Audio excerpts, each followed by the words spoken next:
So our next topic is column base plate. So usually yung mga base plate natin, nakikita natin yan sa mga pedestals. So for this illustration, so we have a W section steel beam.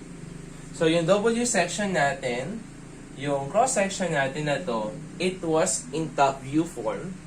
So ito yung W section natin, which is etong shaded portion natin. And ito naman na rectangle, this is a base plate. So, pagkatapos ng base plate natin, ito naman yung concrete column natin. Or sometimes, yung tinatawag natin dito is yung pedestal natin. Kung yung ano natin is maliit na column lang. So, yung primary goal kasi ng base plate natin, which is ito. So, the column, which is yung W section natin, which is commonly ginagamit sa steel industry. Then, yung base plate natin. And after the base plate naman, yun namang concrete natin. So, yung main objective ng column base plate natin is to transform yung concentric load natin coming from the column na maging siyang well-distributed dito sa concrete pedestal natin. That's why, naglalagay tayo ng mga column base plate para mag-spread uniformly on the entire area of our base plate dito sa concrete natin. Kasi, we have two materials here. We have the steel and also, we have etong tinatawag nating concrete. That's why yung application niya is ganun ka-critical kasi hindi sila parehas na material. So, column base plate. So, katulad ng sa mga beams natin, meron din tayong beam bearing plates. So, parehas lang naman sila ng application ng mga beam bearing plates. Kasi dito, kino-consider din natin yung bearing pressure ng supporting material natin at saka yung bending mismo ng plate natin. So for this one, yung supporting material natin is the concrete. So i-consider natin yung konkreto sa pagsosolve natin ng column base plate. And at the same time, katulad lang ng bearing beam plate, so i-consider din natin yung bending natin dito sa column base plate. So, yung major difference lang ng dalawa natin between the column base plate and the beam bearing plate is that yung beam bearing plate natin, nagbe-bend lang siya in one direction. Wherein dito naman sa column base plate natin, it is subjected to two-way bending na mapapakita ko mamaya. So, i-illustrate natin dito paano ba nagbe-bend yung column base plate natin into two-way bending. So, yung pinagkaiba pa ng dalawa natin between the column base plate and the beam bearing plate is that yung beam bearing plate natin, nakaka-experience siya ng web crippling at saka yung web yielding. So, kapag sinabi natin web crippling, nagkikripo yung beam bearing plate natin. Kasi dito sa column base plate natin, since concentrically yung load natin, nangyayari is hindi nakakaroon ng web cripple. So, hindi nagkikripple yung web natin. And at the same time, hindi din nag-yield yung web natin. So, yung mga column base plate natin, so it is categorized as large or small. So, kapag sinabi natin small column base plate, we are pertaining dun sa dimension ng beam bearing plate natin na halos kaparehas lang siya ng column natin. So, let's say, sobrang kaparehas lang ng dimensions natin ng base plate natin, yung column natin. So, we are referring to short column base plate. So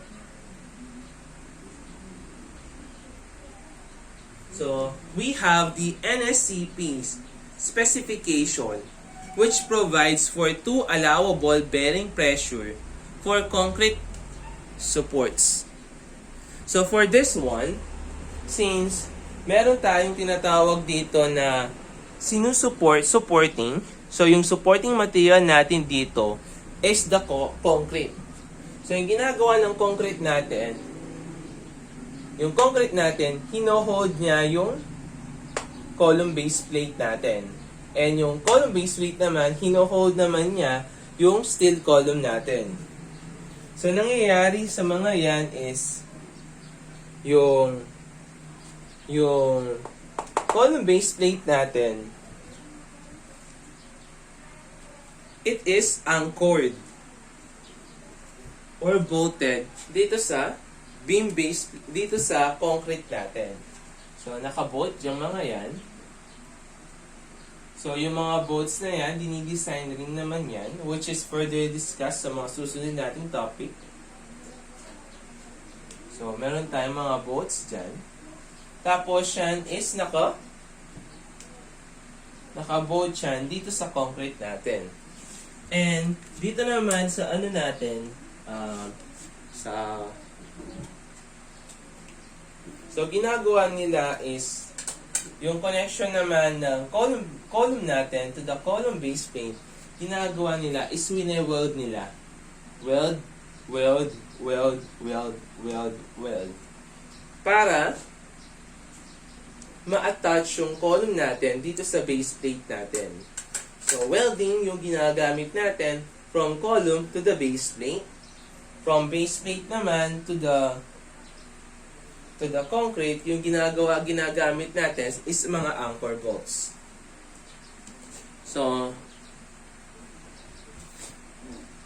So we have the Nscp specification. So we have what we called yung tinatawag nating A1 dito is etong. So meron tayong tinatawag na A1. So yung A1 natin, that is the area of our base plate.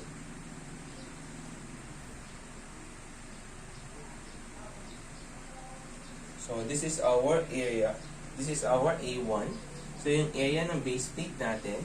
Tapos we have what we call yung A sub 2 naman natin, which is the maximum area of the portion of the supporting surface that is geometrically similar to and concentric with the loaded area.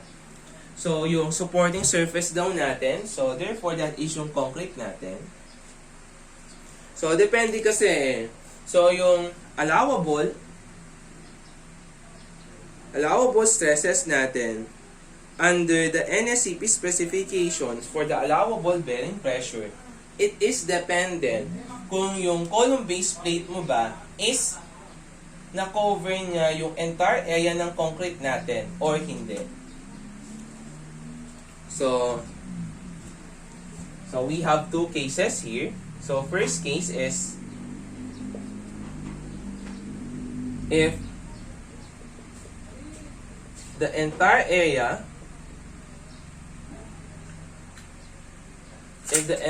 concrete area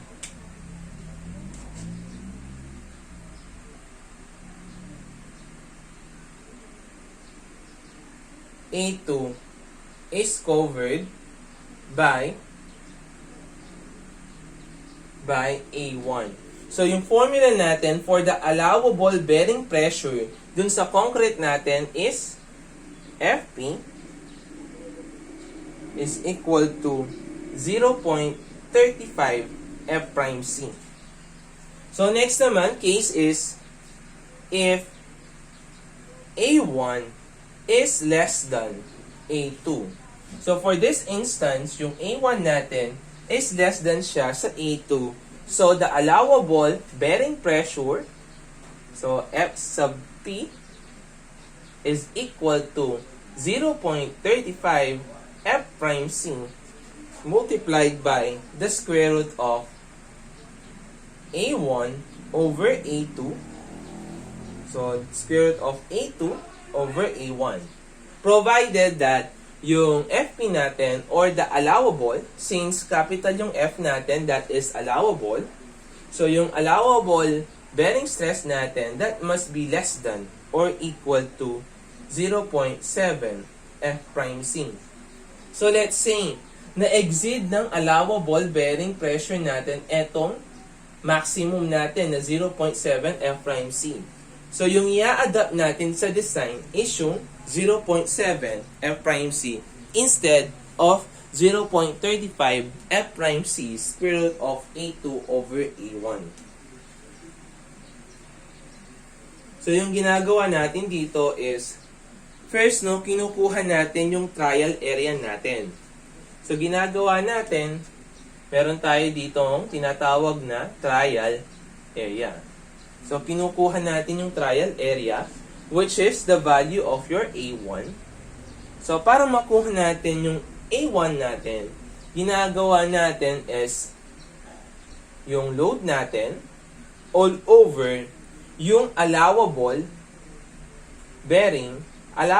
bearing pressure.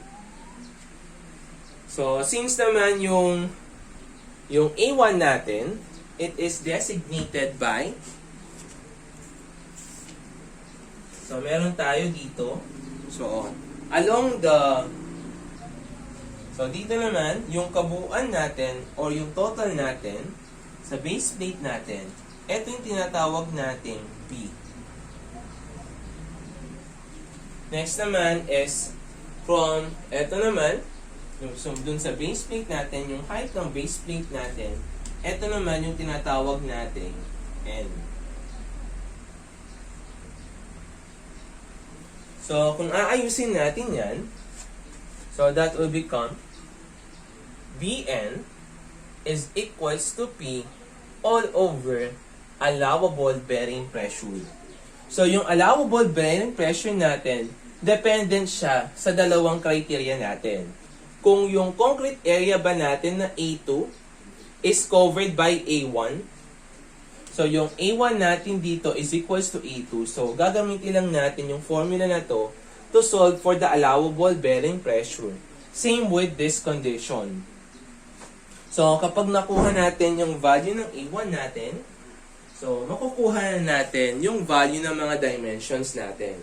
So, usually, no, kung hinahanap natin yung value ng B at saka N natin, or the dimension ng mga base plate natin, so, ina-assume natin minsan na square yung base plate natin. So, the value of your N is equals to B kapag wala tayong ibang given. So, kung meron naman siyang sinabi na condition sa problem natin, so you can apply that condition to solve for the dimension of your base plate. So, one of the goal dito sa column base plate natin is to solve for the value of your thickness. So, gaano ba kakapal yung base plate na gagamitin mo? So, usually, no, nangyayari is, since meron tayo dito na column section, which is W section. So, dito naman, this is our base of the flange. Tapos naman, from this distance, hanggang dun sa dulo naman natin, so that is yung depth ng W section natin. So, this is yung depth ng W section. From this one hanggang dun. So, that is our depth.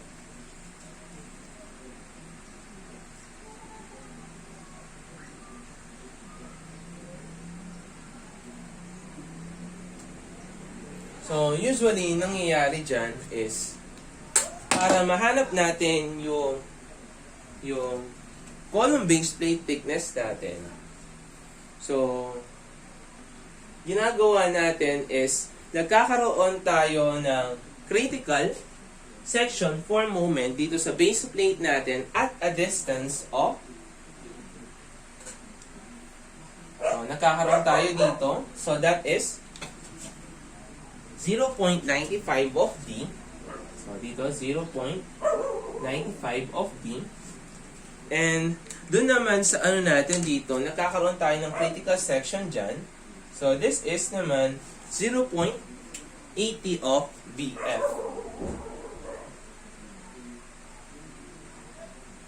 So, at that section, nakakaroon tayo ng critical dito sa beam bearing plate natin. That's why, nangyayari is, so, ginagawa natin is yung pasobra natin dito. So, this is the value of your M. Since parehas lang naman, concentrically yung loaded yung columns natin. So, kung M yan, dun sa baba din, that is M. And also, dito naman, this is N. And dun sa kabila naman, that is N. So, para makuha natin yung value ng N natin, so, ginagawa natin dyan is, let's solve for the value of your M. So, that is equal to N minus etong 0.95D all over 2. Same procedure lang sa pagkuha ng value ng N mo. So, that is B minus 0.80BF all over the 2 para makuha natin yung value ng N natin. So, nakakaroon tayo ng critical section for moment sa distance na 0.80 BF at the same time sa 0.95 D. So, nakakaroon tayo dyan ng critical section for moment. So, kung magka-cut ka dito sa beam base plate, dito sa column base plate natin, meron tayo dyan ma-akar na critical section for moment. So, let's say, magko-consider tayo ng strip dito. So, let's consider a strip here. So, kapag nagko-consider tayo ng strip, that is usually 1 mm. So, let's consider a 1 mm strip here. Ayan. So, let's say, yung distance natin dyan, that is X. Tapos, ang consider tayo dito ng 1 mm. So, usually, eto to. So, 1 mm yan. So, since nag-cut tayo dito, ito yung tinatawag natin critical section for moment. So, iti-treat natin yung part na to as a fixed beam. So, magiging fixed yan. So, burahin lang natin to. So, mag-fix yan. So, yung tendency is magkakaroon tayo ng bending moment. So, yung allowable bending moment natin sa column base plate natin, that is 0.75 of Fy. So, Fb is equals to MC all over I. Since yung cross-section natin is rectangle, so pwede nating baguhin yan ng 6M all over BD squared. So, yung B natin dito is yung 1 mm. Tapos, yung D naman natin, that is yung thickness ng column base plate natin. So, kung aayusin natin yan, kailangan nating malaman yung value ng moment natin. So, para makuha natin yan, since nakapatong yung column base plate natin dito sa concrete natin, so yung tendency natin is magkakaroon tayo dyan ng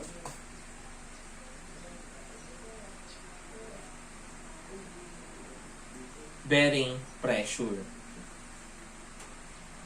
So yung bearing pressure na yan, it is acted dito sa 1 mm natin. So yung intensity ng bearing pressure natin, that is F sub P. So, small f yan, ibig sabihin that is actual.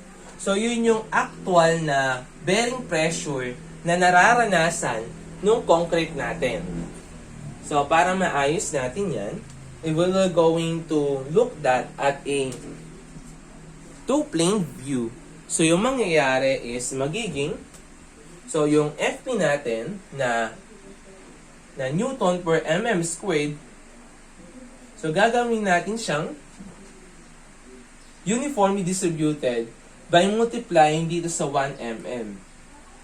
Kapag minultiply natin siya sa base ng critical section natin, so yung tendency is makikita natin yung FP at every 1 mm. So yung mangyayari niyan is magkakaroon na lang tayo dito ng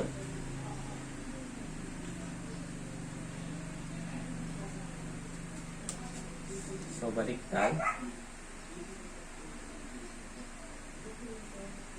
So, dito, nakafix siya nun. So, meron siyang intensity na F sub T. Tapos, yung distance niya, that is X naman. So, para makuha natin yung value ng maximum moment natin dyan, so the value of your M is now equal to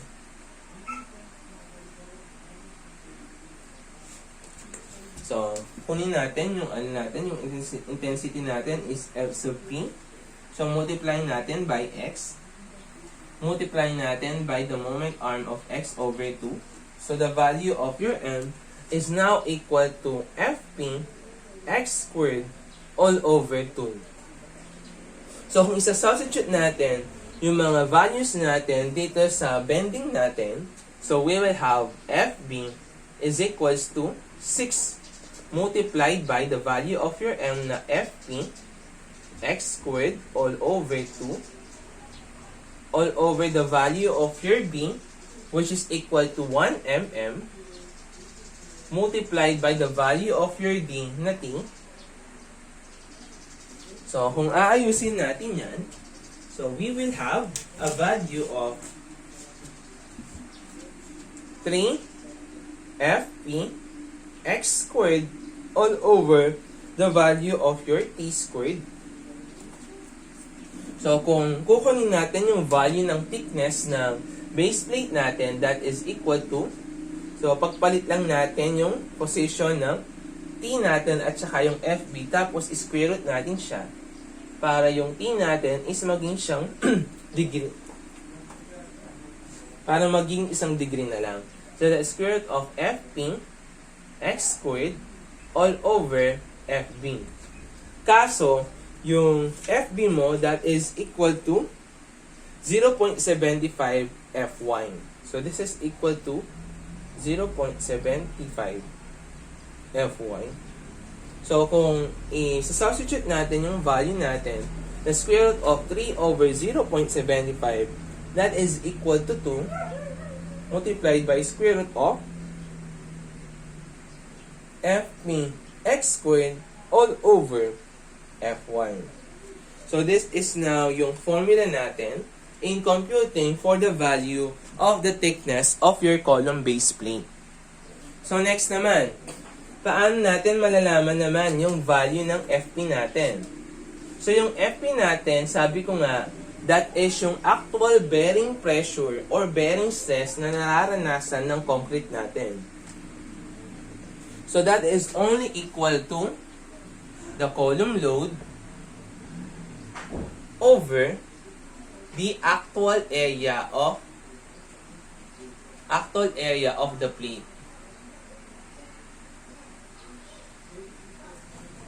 So, yung ginagawa natin dito is, ano yung value naman ng X natin? Since sabi ko nga sa inyo, nagkakaroon tayo ng critical section for moment at a distance na dito kapag kinonsider natin yung 0.80 BF and at the same time yung 0.95 D. So, yung tendency natin, yung value ng M natin, since ito yung formula natin, the more na tumataas yung value ng maximum moment natin,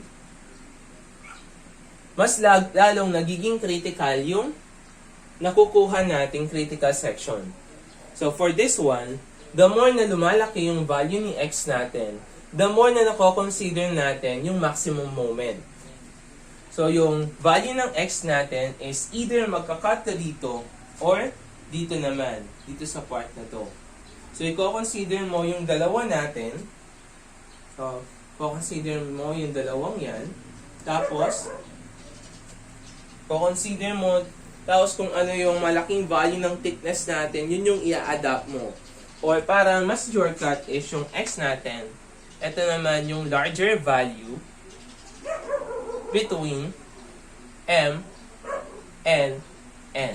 So, pumili ka lang ng mas mataas na value between them. So, that is yung introduction natin for the column base plate.